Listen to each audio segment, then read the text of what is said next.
Hello friends, അകലെ latest review. എല്ലാം കൊണ്ടും തകർന്നിരിക്കുന്ന പ്രതാപൻ്റെ അടുത്തോട്ട് നന്ദന എന്നിട്ട് പറയാം, എന്താ വല്യമ്മവ ഇവരൊക്കെ മനുഷ്യരെ മനസ്സിലാക്കാത്തത്? വല്യമ്മാവൻ്റെ ഇത്രയും നന്മയുള്ള മനസ്സ് ഇവർക്കാർക്കും മനസ്സിലാകുന്നില്ലല്ലോ.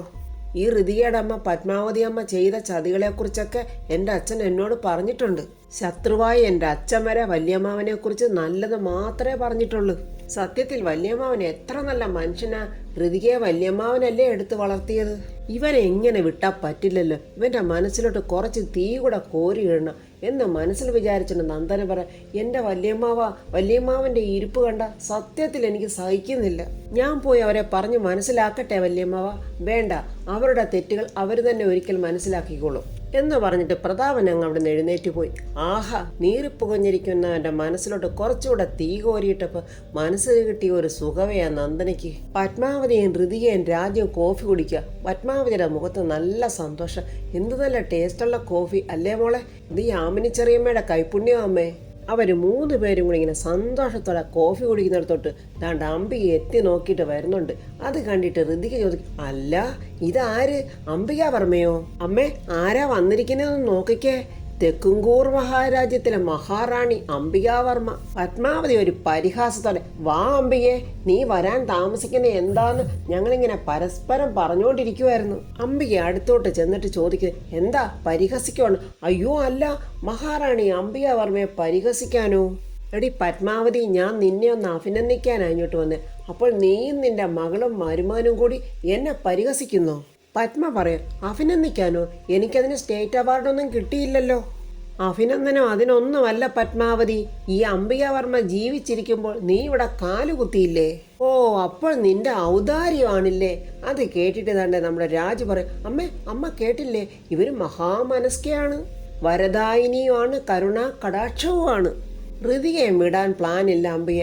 അയ്യോ, ഇവരുടെ മകനും വളരെ കരുണാ കടാക്ഷനാണ്.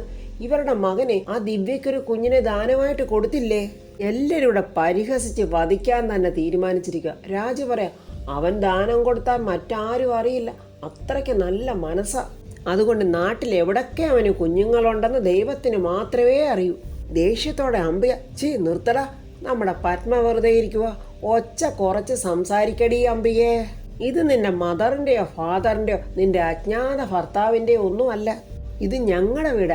നിന്നെ വളരെ ആദരവോടുകൂടി അംബിക ചേച്ചിന്നാണ് ഞാൻ വിളിച്ചോണ്ടിരുന്നത്. പിന്നാണോ അമ്മയ്ക്ക് മനസ്സിലായത് ഇവരൊരു ഫ്രോഡാണെന്ന്? എടി, എൻ്റെ ആങ്ങള പ്രതാപനെ ഓർത്ത, അല്ലെങ്കിൽ ഇന്നലെ തന്നെ നിന്നെയും നിന്റെ മകളെയും ഞാൻ ഇവിടുന്ന് കെട്ടിച്ചേനെ. എന്നാൽ അംബികയെ നിന്നെ കെട്ടിക്കും ഞങ്ങൾ, ഒട്ടും വൈകാതെ തന്നെ. രാജു പറയാം, അമ്മയും മകനെയും കൂടി ഒരുമിച്ച് പോലീസ് സ്റ്റേഷനിലോട്ട് കെട്ടിച്ചാലോ എന്നുള്ള ചിന്തയിലാണ് ഞങ്ങൾ. ഇത്രയും നാളെ നിങ്ങൾ സൂര്യമംഗലത്തെ ഫുഡ് അടിച്ച് കഴിഞ്ഞതല്ലേ, ഇനി കുറേ നാൾ നിങ്ങൾ സർക്കാരിൻ്റെ പൊറോട്ട അടിച്ച് ജീവിക്ക്. ഋതികയുടെ കളിയാക്കല. പത്മ പറയാ, സൂര്യമംഗലത്തുകാരെ ഉദാര മനസ്സുള്ളവർ അന്നദാന പ്രഭുക്കളുമാണ്. ആർക്കും എന്തും വാരിക്കോരി കൊടുത്തേ ശീലമുള്ളു. അങ്ങനെ വാരിക്കോരി വാങ്ങിച്ച് കുറേ ആയപ്പോൾ അംബിക, നീ കരുതിയതെന്താ? നീയാണ് സൂര്യമംഗലത്തെ വലിയ തമ്പുരാട്ടിയെന്ന്. ദാസിപ്പെണ്ണെ വലിയ തമ്പുരാട്ടിയാകുന്നതിൽ ഞങ്ങൾക്കൊന്നും പരിഭവോ പരാതിയോ ഒന്നുമില്ല. പക്ഷെ ഞങ്ങളെ ഇല്ലായ്മ ചെയ്തുകൊണ്ട് ചെയ്യുന്നത് അത് ശരിയാണോ? ഋതിയ പറയാ, അംബികെ, അതുകൊണ്ട് മതിയാക്കിക്കോ. സൂര്യമംഗലത്തെ മഹാറാണി താണ്ടെ ഇവിടെ വന്നു കഴിഞ്ഞു. ഒന്നുകിൽ ഇനി മേലാൽ ഒരക്ഷരം പോലും ഉരിയാടാതെ പ്രതാപവർമ്മയുടെ ചേച്ചിയായിട്ട് ഏതെങ്കിലും ഒരു ഭാഗത്ത് ഒതുങ്ങിക്കൂടാ. അതല്ല, ഇനിയും വിളയാനാണ് നിന്റെ ഭാവമെങ്കിൽ നിനക്കൊരു ദുർമരണം ഉറപ്പാ. ഒന്നും മിണ്ടാതെ നിന്ന് കേട്ടിട്ട് അംബിക പറയാം, കാണാം. പത്മ പറയാം, അതെ, നീ കാണാൻ പോകുന്നതാ ഞാനീ പറഞ്ഞതൊക്കെ.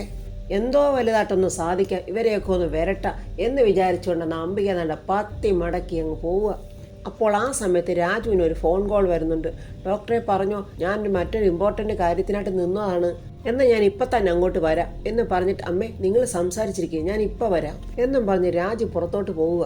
പത്മാവതിയെ നോക്കിയിട്ട് ഋതിക പറയാം, അമ്മേ എന്താ അമ്മയ്ക്കൊരു ടെൻഷൻ ഉള്ളതുപോലെ? ഒരു കാര്യം ഓർക്കുമ്പോൾ എനിക്കൊരു ടെൻഷൻ കൂടി വരുന്നുണ്ട് മോളെ.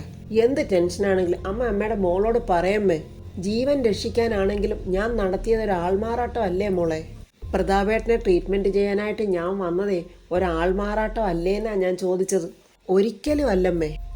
ആൾമാറാട്ടം എന്ന് പറയുന്നത് ഒരാൾ ഒന്നിലധികം ആൾക്കാരെ കബളിപ്പിക്കാൻ വേണ്ടിയിട്ട് മറ്റാരും അറിയാതെ ചെയ്യുന്ന പ്രവൃത്തിയല്ലേ ആൾമാറാട്ടം. അച്ഛൻ്റെ ജീവൻ രക്ഷിക്കാൻ വേണ്ടി അച്ഛൻ്റെ മകളും മരുമകനും പത്മാവതി എന്ന ഞങ്ങളുടെ അമ്മയെ അച്ഛനെ ശുശ്രൂഷിക്കാനായിട്ട് ഹോം നേഴ്സാക്കി. അതെങ്ങനെയാ അമ്മ ആൾമാറാട്ടമാകുന്നത്? അതിൻ്റെ പേരാണ് പുണ്യപ്രവൃത്തി. അതൊരു ആതുര സേവനം കൂടിയല്ലേ അമ്മേ? എന്നാലും നമ്മൾ ചെയ്തതിൻ്റെ ഉദ്ദേശശുദ്ധി പ്രതാപേട്ടന് മനസ്സിലാകുന്നില്ലല്ലോ മോളെ. മനസ്സിലാകണ്ട അമ്മേ. അച്ഛനെ മനസ്സിലാക്കാൻ വേണ്ടിയല്ലല്ലോ അമ്മ ജീവകാരുണ്യ പ്രവൃത്തി ചെയ്തത്. മോള് പറയുന്നതൊക്കെ ശരിയാ. പക്ഷേ പ്രതാപേട്ടൻ കരുതുന്നത് ഞാൻ ചെയ്ത ഒരു ചീറ്റിംഗ് ആണെന്നായിരിക്കും. അച്ഛൻ അങ്ങനെ കരുതിക്കോട്ടമ്മേ. അമ്മയുടെ മനസാക്ഷി പറയുന്നില്ലേ അമ്മ ചെയ്തതാണ് ശരിയെന്ന്?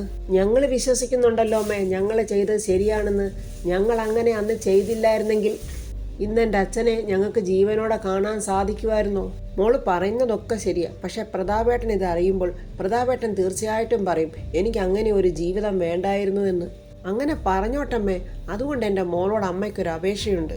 ഏതോ ഒരു സിസ്റ്ററുടെ കാരുണ്യം കൊണ്ടാണ് പ്രതാപേട്ടൻ്റെ ജീവിതം തിരിച്ചു കിട്ടിയത്. ആ സിസ്റ്റർ സംയുക്തയാണെന്ന് പ്രതാപേട്ടൻ വിശ്വസിക്കുകയും ചെയ്തു. ഒരു കാരണവശാലും സിസ്റ്റർ പവിത്രയായിട്ട് ഞാനാണ് കൂടെ നിന്ന് പ്രതാപേട്ടൻ അറിയരുത്. അമ്മ എന്തുവായി പറയുന്നത്? ആ പ്രശ്നമല്ലേ ഇവിടെ ഇപ്പോൾ ഇത്രയധികം വഷളായിക്കൊണ്ടിരിക്കുന്നത്? അമ്മയെയും എന്നെയും ഈ വീട്ടിൽ നിന്ന് ഓടിക്കാൻ വേണ്ടി അംബിക കണ്ടിരിക്കുന്നത് പവിത്ര എന്ന ആ ക്യാരക്ടറിനെയാണ്. അവരതിനുവേണ്ടി ആ സ്ത്രീയെ നിയോഗിച്ചും കഴിഞ്ഞു. സിസ്റ്റർ പവിത്ര എന്ന സ്ത്രീയോട് അച്ഛന് സെന്റിമെന്റ്സ് ഉണ്ട്. ആ സെന്റിമെന്റ്സ് മുതലാക്കി സംയുക്തയെ പവിത്ര എന്ന് തെറ്റിദ്ധരിച്ചു. എൻ്റെ അച്ഛൻ അവരെ വിവാഹം കഴിച്ചാലോ? എൻ്റെ അച്ഛൻ ചതിക്കപ്പെടില്ലേ? അച്ഛൻ്റെ ഭാര്യയായി മറ്റൊരാൾ വരും. പിന്നെ ഞാനും അമ്മയും അച്ഛൻ്റെ ജീവിതത്തിൽ നിന്നും എന്നേക്കുമായി അന്യരായി മാറും. അപ്പോൾ അംബിക വിജയിക്കും അമ്മേ. അതിനൊരു അവസരം കൊടുക്കരുത്.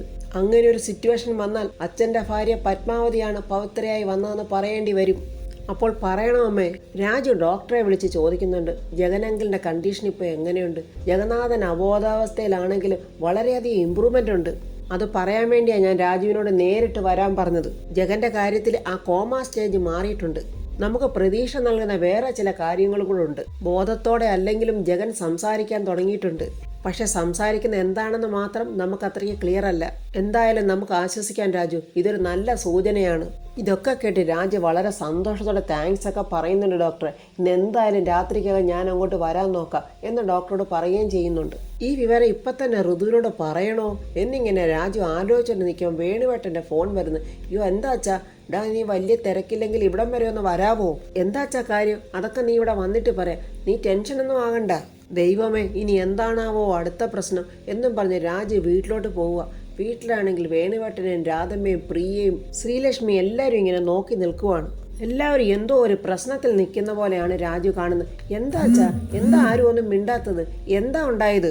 എടാ മോനെ, അവർക്ക് എത്രയും പെട്ടെന്ന് ഡിവോഴ്സ് വേണമെന്നും പറഞ്ഞ് വാശിയില്ല. ഇപ്പോൾ തൻ്റെ കോടതിയിൽ നിന്ന് ലെറ്ററും വന്നു. എൻ്റെ ദൈവമേ, ഈ വീട്ടിൽ എല്ലാവർക്കും പ്രശ്നങ്ങളാണല്ലോ. എനിക്കും ശ്രീക്കും ഏറെക്കുറെ ഒരേ പ്രശ്നമാണല്ലോ. അവരിങ്ങനെ വാശി പിടിച്ചാൽ എന്ത് ചെയ്യാനാ? സ്ത്രീയുടെ ഭാഗത്ത് എന്തെങ്കിലും ഒരു തെറ്റുണ്ടായിരുന്നെങ്കിൽ നമുക്ക് പറഞ്ഞ് മനസ്സിലാക്കാമായിരുന്നു.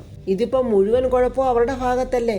രാധമ്മ പറയാം ഇതാ രുക്മിണിയുടെ തീരുമാനമാ മോനെ. അവരാ തീരുമാനം നടപ്പിലാക്കും. ആ രുക്മിണി എന്തൊക്കെ പറഞ്ഞാലും ഹരീഷ് അല്ലേ അതൊക്കെ മനസ്സിലാക്കേണ്ടത്. ഹരീഷും ശ്രീലക്ഷ്മിയും തമ്മിൽ യാതൊരു പ്രശ്നവും ഇല്ല. പ്രശ്നം അവൻ്റെ അമ്മയ്ക്കാണെന്ന് അവൻ തിരിച്ചറിയണ്ടേ? അവൻ അത്രയ്ക്ക് മണ്ടനൊന്നും അല്ലല്ലോ, അവൻ ബുദ്ധിയുള്ളവനല്ലേ എന്നൊക്കെ പ്രിയ പറയുമ്പോൾ വേണുവട്ടം പറയാം അവൻ്റെ അമ്മയുടെ ബുദ്ധിയാ കിട്ടിയിരിക്കുന്നത്. സങ്കടത്തോടെ നിൽക്കുന്ന ശ്രീലക്ഷ്മിയോട് രാജു ചോദിക്കുക, ശ്രീ നീ എന്തു പറയുന്നു? അവൾ ഒന്നും മിണ്ടുന്നില്ല. രാധമ്മ പറയാം അവളുടെ മനസ്സിലെ വേദന എന്താണെന്ന് മോനെ നിനക്ക് ഊഹിക്കാവുന്നതല്ലേ ഉള്ളു. പ്രിയ പറയാം ഇതിന് വിഷമമല്ല വേണ്ടത്, പകയാണ്. അച്ഛൻ എപ്പോഴും പറയുന്ന പോലെ തുമ്മിയെ തരിക്കുന്ന മൂക്കാണെങ്കിൽ അതങ്ങ് പോട്ടെന്ന് വെക്കണം. ഇത്രയൊക്കെ സഹിച്ച് എന്തിനാ ഒരു കുടുംബജീവിതം? പെണ്ണെല്ലാം ത്യജിക്കാനും സഹിക്കാനും ത്യാഗം ചെയ്യാനും കരയാനും ഒക്കെ ഉള്ളൊരു പ്രത്യേക ജീവിയാണോ? രാധമ്മ പറയാം ഹരീഷിന്റെ മനസ്സിലൊരു മാറ്റം വരുമെന്നാണ് എൻ്റെ തീരുമാനം. അയ്യോ അമ്മ, അത് അമ്മയുടെ പ്രതീക്ഷ. അവൻ കോടതിയിൽ കൊടുത്ത പെറ്റീഷന്റെ അടുത്ത നടപടിയാണ് ഈ വന്ന പേപ്പർ. അതമ്മയ്ക്ക് അറിയാവോ? രാജു പറയാം വിവാഹമോചനം എന്നൊക്കെ പറയുന്നത് വളരെ കുഴപ്പം പിടിച്ച കാര്യമാണ്. അവനൊരു കള്ളുകുടിയനോ മറ്റു കുഴപ്പക്കാരനോ ഒന്നുമല്ല. അവൻ്റെ ജീവിതം നശിപ്പിക്കാൻ പോകുന്നത് അവൻ്റെ അമ്മയാണെന്ന് മനസ്സിലാക്കാനുള്ള കഴിവ് അവനില്ലാതെ പോയി. പ്രിയയ്ക്കാണെങ്കിൽ ഇതൊക്കെ കേട്ടിട്ട് ദേഷ്യം വരും. നിങ്ങളെല്ലാവരും ചേർന്ന് അവനെ അങ്ങ് ന്യായീകരിക്കല്ലേ. ആണൊരുത്തൻ കരുത്തുള്ളവനാണെങ്കിലേ ആരും ഒന്നിനും ഒരു പ്രശ്നത്തിനും വരില്ല. മോളെന്താ ഒന്നും മിണ്ടാതെ നിൽക്കുന്നത്? ഞാൻ എന്ത് പറയാനാ അമ്മേ? എന്നെ സ്നേഹിച്ച് എൻ്റെ പിന്നാലെ വന്ന ആളാണ് ഹരീഷ്. ഞങ്ങൾ പരസ്പരം ഇഷ്ടപ്പെട്ട് കല്യാണവും കഴിച്ചു. എന്നിട്ട് ഒരു കാരണവും ഇല്ലാതെ ഹരീഷ് എന്നെ ഉപേക്ഷിക്കാൻ തയ്യാറാകുക. എന്നെ മനസ്സിലാക്കാൻ കഴിയാത്ത ഒരാളിനോടൊപ്പമുള്ള ജീവിതം ഇനി എനിക്ക് എന്തിനാ അമ്മേ? അങ്ങനെ ഒരാളെ എനിക്കും വേണ്ട. ഈ ഡിവോഴ്സിന് ഞാനും തയ്യാറാ. എന്ന് പറഞ്ഞിട്ട് ശ്രീലക്ഷ്മി അകത്തോട്ട് കയറിപ്പോവാ. പെട്ടെന്ന് പ്രിയൻ രാധമ്മ അവളുടെ പുറകിന് ഓടിപ്പോകുന്നുണ്ട്. ഇനി പഴയതുപോലെ അവൾ എന്തെങ്കിലും ആത്മഹത്യാശ്രമം നടത്തുമോ എന്നുള്ള പേടിയാ. വേണുവേട്ടൻ രാജുവിനോട് ചോദിക്കുന്നു, എല്ലാം പ്രതിസന്ധിയിലാണല്ലോ മോനെ. അതേ അച്ഛാ, ഞാനും ഒരു വല്ലാത്ത ടെൻഷനില്ല. അവിടെ നടന്ന സംഭവങ്ങളൊക്കെ അച്ഛൻ അറിഞ്ഞായിരുന്നോ? ഇല്ല മോനെ, എങ്കിൽ ഞാൻ പറയാം. പ്രതാപൻ അംബികയുടെ വാക്ക് കേട്ടുകൊണ്ട് ഋതികയെ പിടിച്ച് പുറത്തിറക്കിയതും, ഋതിക മഴ നനഞ്ഞുകൊണ്ട് നിന്നപ്പോൾ രാജു പത്മാവതിയെ വിളിച്ച് പറഞ്ഞതും, അങ്ങനെ പത്മാവതി ഓട്ടോറിക്ഷ പിടിച്ചവിടെ വന്നതും, അങ്ങനെ അതിനുശേഷം ഉണ്ടായ എല്ലാ കാര്യങ്ങളും ഇങ്ങനെ രാജു വേണുവേട്ടനോട് പറയുക. ഋതുവും ഇപ്പോൾ എന്നോട് അകൽച്ചയിലാണ് അച്ഛാ. അതെന്താ മോനെ? ചെറിയൊരു സൗന്ദര്യപ്പണക്കോ അച്ഛാ? അതൊക്കെ മാറും മോനെ, നീ സമാധാനമായിട്ടിരിക്കും, എല്ലാം ശരിയാകും.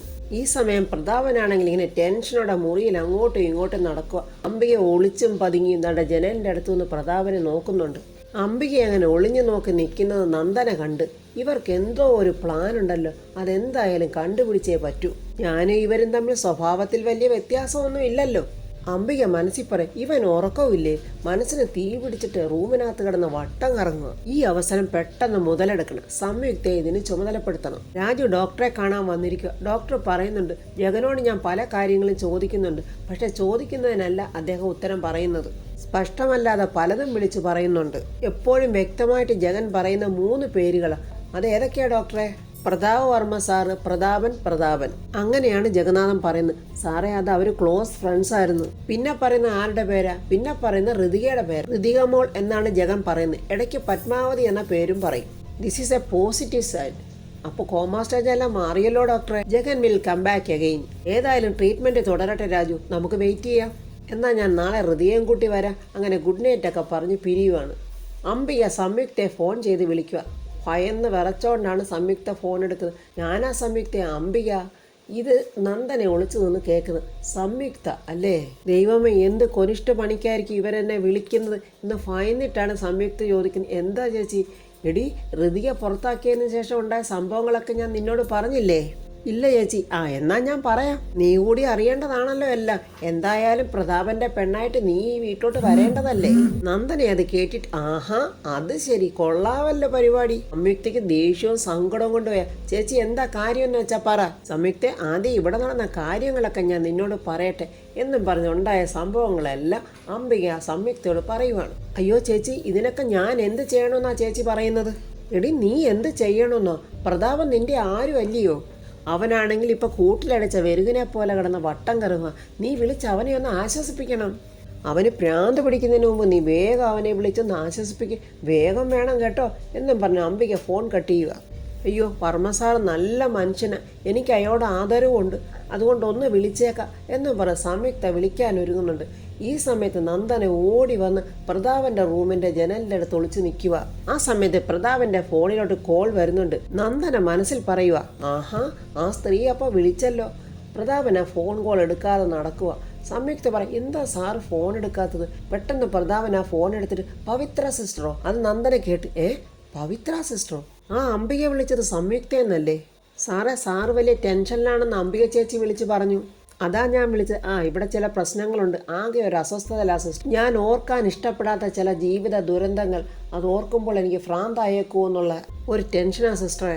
കണ്ണീരും വേദനയും അപമാനവും ഉള്ള ഒരു ഭൂതകാലം അതെന്നെ വേട്ടയാടുന്നു സിസ്റ്ററെ. ഇത്രയധികം അറിവുള്ള സാറിനോട് ഞാൻ എന്തെങ്കിലുമൊക്കെ പറഞ്ഞാൽ അത് അധികപ്പറ്റാവും. സാറ് സമാധാനം കണ്ടെത്താൻ ശ്രമിക്കുക, അത്രേ എനിക്കിപ്പോൾ പറയാനുള്ളൂ. ശരി സിസ്റ്ററെ എന്നും പറഞ്ഞ് അവർ രണ്ടുപേരും ഫോൺ കട്ട് ചെയ്ത്. നന്ദനെ അവിടെ നിന്നുകൊണ്ട് ആലോചിക്കുക, അപ്പോൾ ഈ പവിത്രയും സംയുക്തയും ഒരാൾ തന്നെയാണല്ലേ? അപ്പോൾ ഫ്രണ്ട്സ്, ഇനി എന്തായാലും അംബികയുടെയും മകൻ്റെയും നന്ദനയുടെയും എല്ലാം മോശപ്പെട്ട സമയമാണ്. അതിൻ്റെയൊക്കെ സൂചനയാണ് ജഗന്നാഥൻ കോമാ സ്റ്റേജിൽ നിന്നും മാറിയതും ജഗന്നാഥൻ പത്മാവതിയുടെയും പ്രതാപൻ്റെയും ഋതികയുടെയും ഒക്കെ പേര് പറയുന്നതും. എത്രയും പെട്ടെന്ന് തന്നെ പ്രതാപൻ ആ സ്റ്റേജിൽ നിന്നും മാറി നല്ല രീതിക്ക് തന്നെ സംസാരിക്കുകയും ചെയ്യും. അങ്ങനെ ഋതികയും രാജ്യവും പ്രതാപനെ ജഗന്നാഥൻ്റെ മുന്നിൽ കൊണ്ടുവരും. ജഗന്നാഥനുള്ള സത്യങ്ങളൊക്കെ തുറന്നു പറയും. അപ്പോൾ അതുവരെ ആൾമാറാട്ടം നടത്തിയിരുന്ന സംയുക്തയെക്കുറിച്ചും ഋതിക പ്രതാപനോട് പറയും. പവിത്രയായി വന്ന തൻ്റെ അമ്മയാണെന്നും ആ സത്യം തിരിച്ചറിയുമ്പോൾ പ്രതാപന് വല്ലാത്ത കുറ്റബോധം തോന്നും. സ്വന്തം ആങ്ങളെയെന്ന് പോലും നോക്കാതെ ആ ജീവിതം തകർത്ത് ആ സ്വത്തുക്കൾ കൈക്കലാക്കാൻ നോക്കിയ അംബിക എന്ന ആ തേരട്ടെ എത്രയും പെട്ടെന്ന് തന്നെ പ്രതാപൻ അവിടെ നിന്ന് അടിച്ചിറക്കും എന്നുള്ള പ്രതീക്ഷയോടെ നമുക്ക് നാളത്തെ റിവ്യൂ കാണാം. എൻ്റെ ഈ റിവ്യൂ ഇഷ്ടപ്പെട്ടാൽ ലൈക്കും കമൻസും, സബ്സ്ക്രൈബ് ചെയ്യാത്തവർ സബ്സ്ക്രൈബ് ചെയ്യണേ.